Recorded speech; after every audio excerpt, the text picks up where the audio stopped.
there is a blending, if you will, of neurogenic and what I call myogenic. I have to say that I'm probably the only one in the world to use the term myogenic thoracic outlet syndrome, although I'm trying to correct that, meaning that this is the thoracic outlet syndrome related to muscle problems.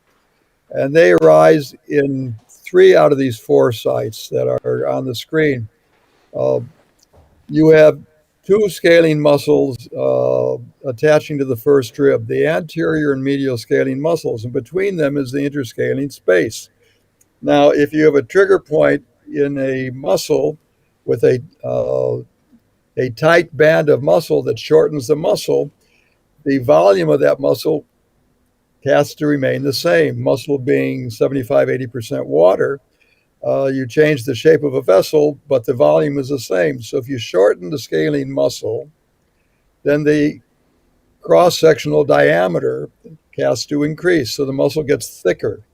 And you can, if you have trigger points in the anterior and medial scalene muscles, you can squeeze or obliterate the interscalene space. Well, that space has the brachial plexus elements. It has the proximal nerve roots from the cervical spine passing through it. So those nerves are compressed.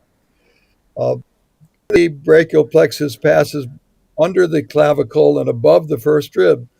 So if you take the scalene muscles and shorten them, and the anterior and medial scalene muscles are attached to the first rib, you elevate the first rib, bringing the first rib up against the clavicle, and then you compress the neurovascular bundle elements that pass between the clavicle and the first rib. The final place of nerve entrapment that's related to muscle is the space underneath the pectoralis minor muscle. So we call it the retro-pectoralis minor space. And when you raise your arm or abduct or elevate your arm, you're stretching that, and we'll see that in the next, the slide after this.